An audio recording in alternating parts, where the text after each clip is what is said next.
To listen to the entire episode and catch all our content, look for Pod Academy in quotations on all podcasting platforms.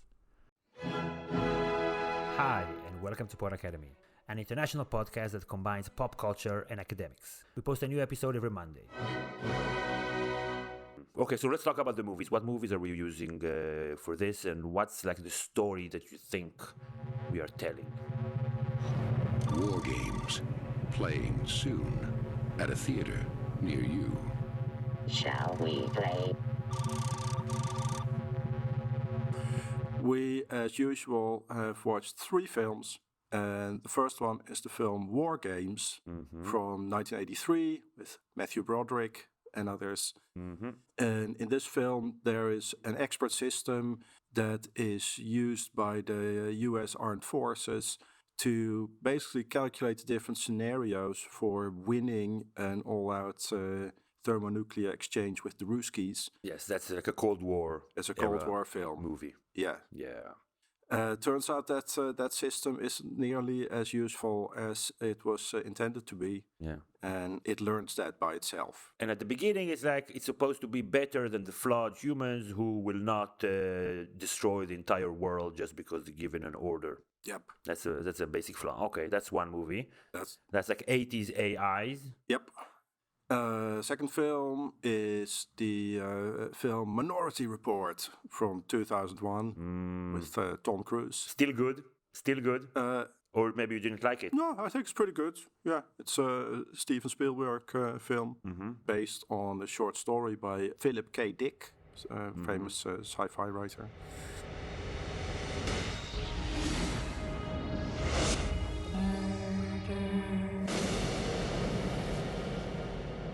In this film, there is a system called the Pre-Crime Unit, which is basically advised not directly by an AI, but by what are called precogs, which are supposed to be 3 individuals that can kind of see the future. And then out of their visions is distilled predictions of crimes to take place. Specifically, murders. The future can be seen. All we have to run on are the images that they produce. We see what they see. There hasn't been a murder in 6 years. There's nothing wrong with the system. It is Perfect, I agree. Murder can be stopped. So this is awesome. Then crime rates are dropping. Yeah, to 0. And like murder rates to 0. Yep. Okay. But problems ensue. But We'll problems ensue. Yeah, it's not just a documentary about a very successful police unit. it turns out there is a spanner in the works. Okay, so that's the second one. And the third one is like more far off into the future conceptually.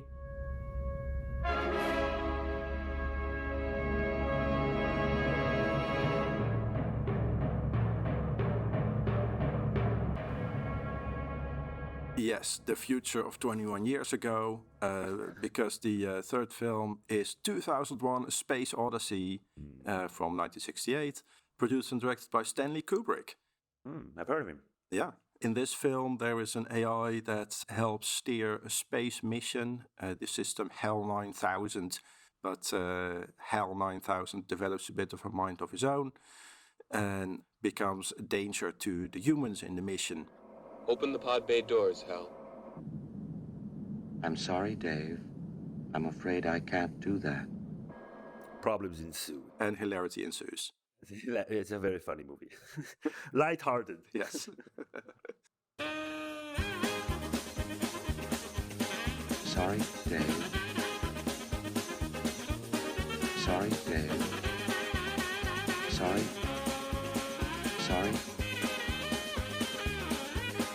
Sorry, Dave. Okay, so they take the problems, these movies, they present problems like more to the extreme. There are always problems and different ways that they appear in the world and different causes for them.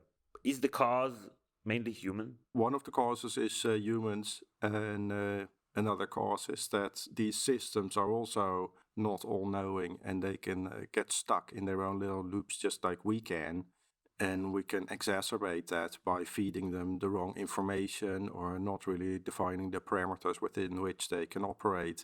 quite clearly. So the system basically end up overfitting on some things and start taking incorrect decisions. Okay, so let's start with war games. Basically, the computer, the machine, is being duped accidentally into thinking that there's a thermonuclear war going on with the Russians, and it is sure that the Russians are attacking, and it's going to launch independently the American missiles and destroy everybody. Hello. Are you still playing a game?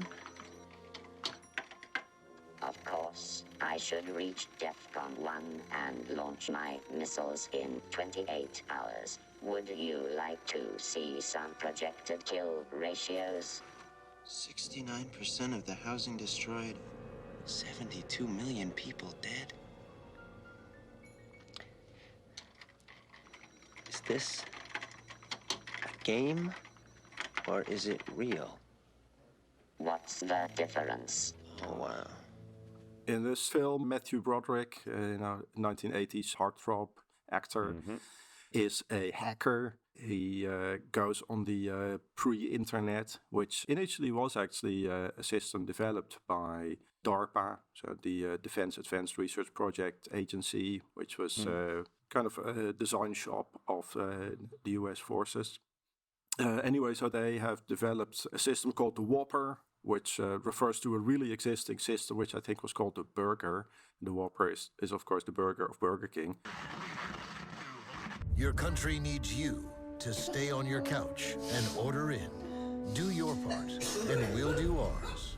Order through the Burger King app, and the delivery fees are on us. So staying home doesn't just make us all safer, it makes you a couch patriot. And to help healthcare heroes, we are donating Whopper sandwiches to nurses. And we are also proudly supporting the American Nurses Foundation. Stay home of the Whopper.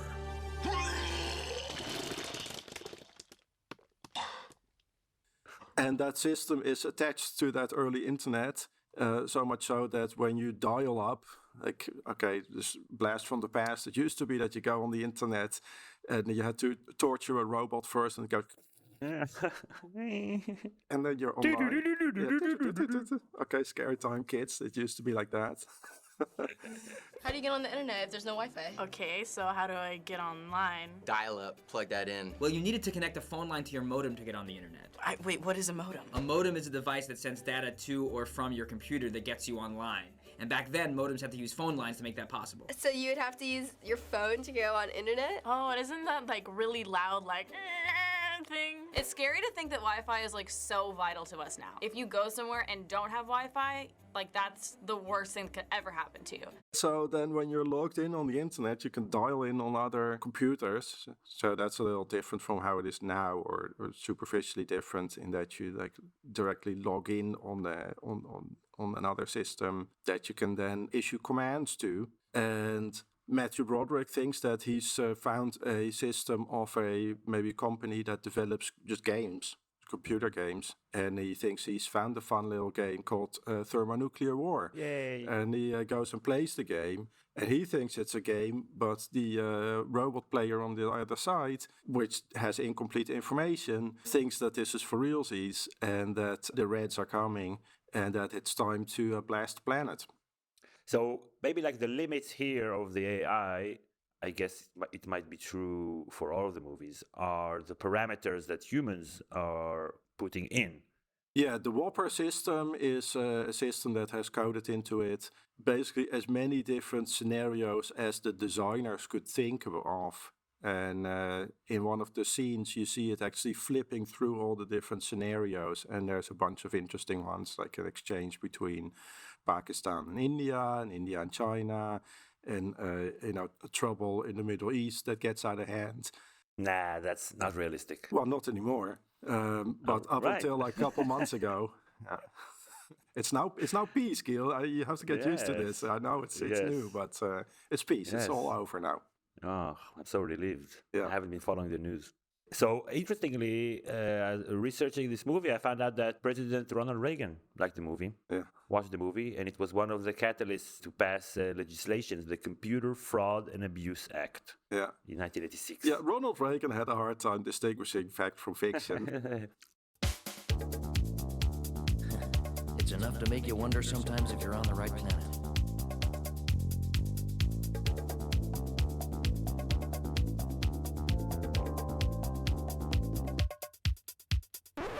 So how would you go about in making this AI better? They only put in military parameters, as if that's the only tools that you have in your toolbox during the Cold War.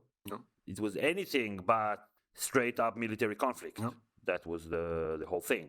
Maybe put in like historical parameters, wars in whatever. All the wars ever fought, what worked, what didn't work. I actually think that each leader of every country should have like an advisory board made up of historians to give them context about what's going on, and not because this computer is like a lot of leaders just reacting to what's going on now, and then go, what else could I do? Like my car was about to hit the wall, so I had to swerve to the right, usually to the right, and hit all the people standing there. Okay, how about not giving me the choice just like the last second before you hit the wall about what should I do? Maybe just like don't head straight into the wall. See the wall in the distance and take another route to the left, preferably.